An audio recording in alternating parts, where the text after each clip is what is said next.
Dave from DNA Reptilia here. Today's feeding day for the hatchlings. I'm going to show you how I do it.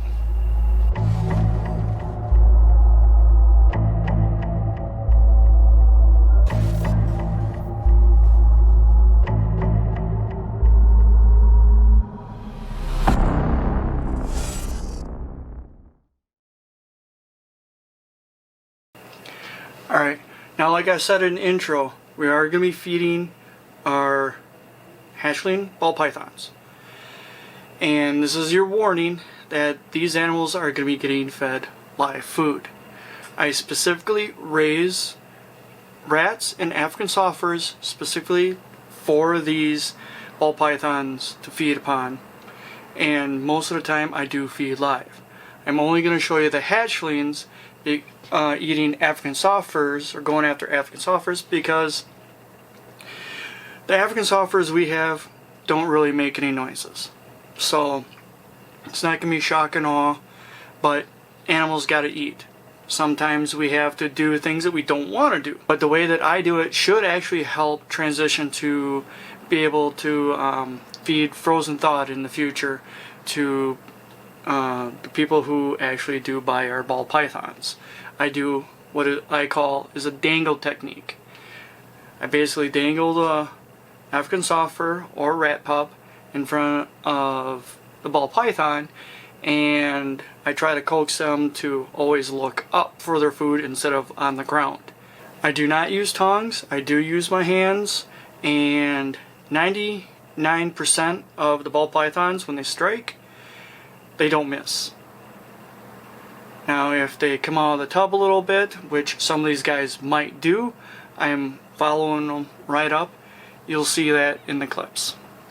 Alright, we're going to start off with this blade.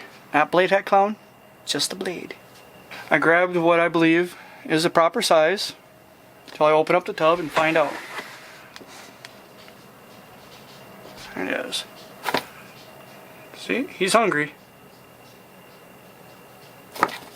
There he goes. I usually tip him back, get him out of the way.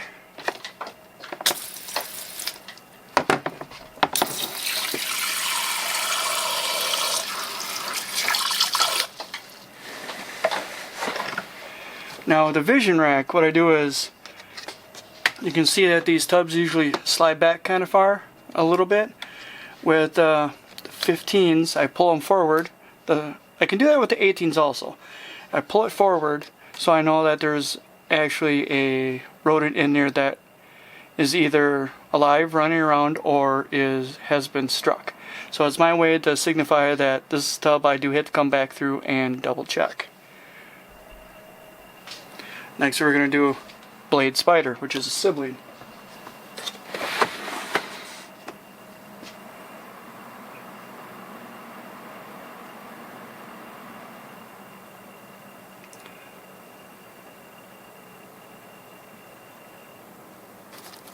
There we go. Go through, check, dump the water.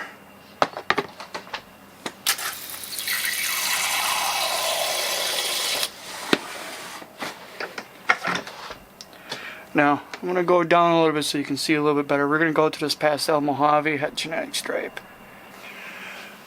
Now this African softer is a little on the small side for it, but ready and waiting.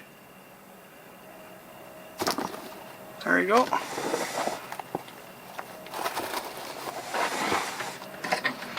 Pull them back to make sure. Put a little moisture in the tub. Add some water. There we go. Now we're going to go over to Spider Hurricane. This guy is part of the 0.1% that has a tendency to miss, so I gotta be careful with him. He does have a wobble.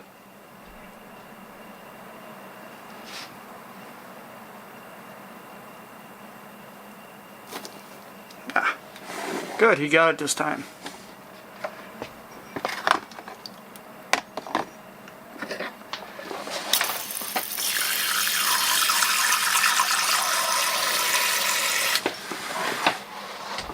So, like I said, as you can tell, the African softers that we have don't really make a noise. Very seldom do they make a noise. GHI. Oh, tub's a little dry.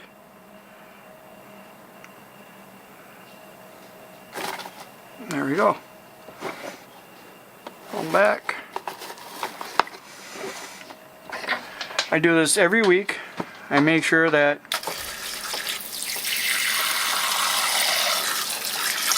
these little 3-ounce containers,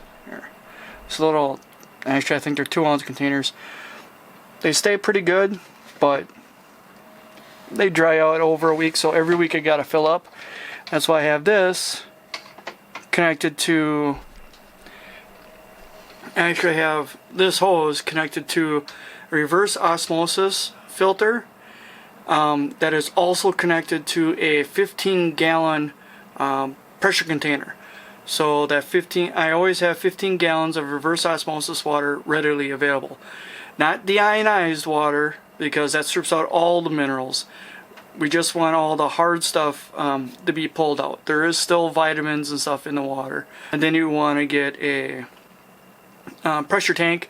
It's an added cost, but it's nice because you don't want the reverse osmosis filter always going on, off, on, off, on, off, on, off, on, off, because that actually wrecks the filter. You want it to be more of a constant on. So when you're going to use it, you know, I use quite a bit of it with the hose adapters that I connected to this end. Here's a reverse osmosis line. Here's an adapter to go up to this brass fitting, which connects up to this. Is actually, okay, laugh at me if you will, this is for a bidet. To spray your butt after you use the bathroom. They usually connect, they give you a splitter so you can run one line to your toilet to fill your toilet, and then this comes to here and it has a handle that sits on your toilet. Well, this was like 35 bucks, and it saves me a butt ton of time filling up all the waters in the hatchlings. There's a hanger for it, and I screwed it in right on the side there. So how I have this, I can actually fill all the tubs of all our snakes with quite ease. It reaches all over the place. Now when I move to a different room in the house eventually, I will be running an RO line, because it's a lot easier to run that line throughout the house, and I'm going to have the same exact setup because it makes things way easier. It really does. Plus then the animals are getting a real good clean water. Alright, we're going to hit the bamboo spider.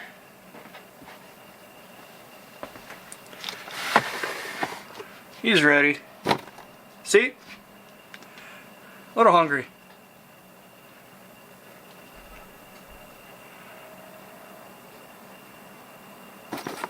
There he goes. And sometimes the African softers have a tendency to pee all over the place.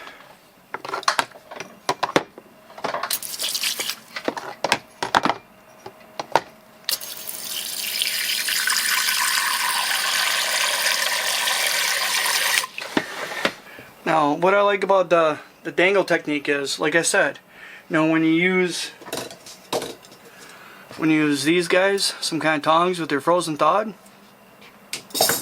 usually dangling in front of the rat. Well, or dangling them in front of the snake. So if the snake is in the habit of looking up, you have a lot better chance of not having to do live and actually being able to do frozen-thawed.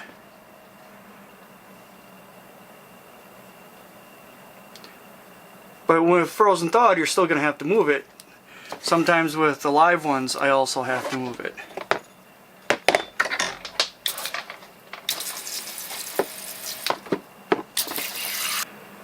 Alright, one more tip I'm going to add into here before we exit the video. Now, if I come back and the ball python actually did not eat its African soft fur, rat, whatever, its meal, I'll take the meal out and I'll use these little butterfly clips. Doesn't matter what color. I'll actually, like this one, it's empty, there's actually nothing in there anymore. I'll actually put a clip on it, so it's a reminder for me next week. I will try the tubs with the clips on them, first instead of trying any of the other animals. It's just a little simple reminder for me that this one didn't eat. Yeah, I originally got the blue ones to say that the animal was in shed, and that's the reason why it didn't eat.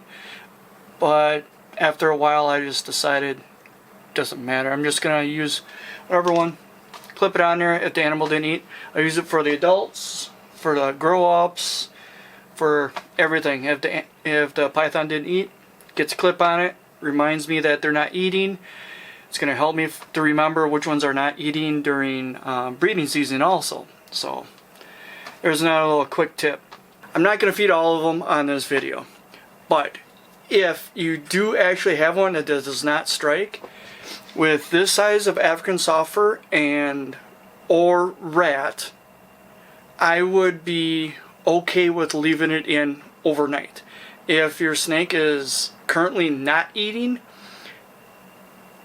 like usually with the first 3 meals that the snake will have, they're not getting the gist of it yet, that they need to eat, and they need to eat when you're offering it to them.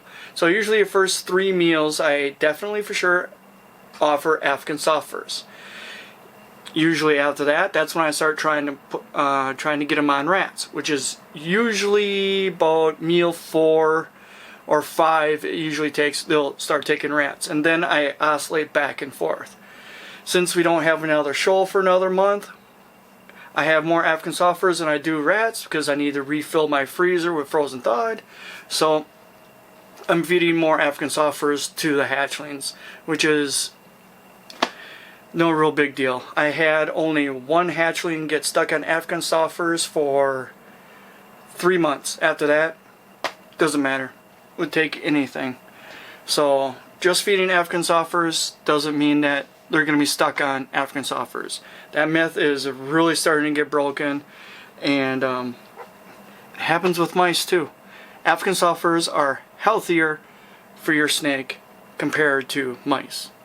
Guaranteed. So if any animal gets stuck on African soft furs, I do let the person know that it's going to be purchasing them, that so far it's only eating African soft furs, but I'd rather have it be stuck in African soft furs just because of the health that it will have from it. It'll be a lot better than mice. Mice are at the bottom of the food chain for healthiness. It's like eating McDonald's every day. Yeah, it fills you up, but it's not the best for you. African soft furs is like going to Texas Roadhouse. Rats are your family diner. But thanks again for watching. This is Dave from DNA Reptilia. Please like, share, subscribe, hit that bell so you get notified when we start uploading our videos up on Tuesday at 11 o'clock in the morning. Until then, we're out of here.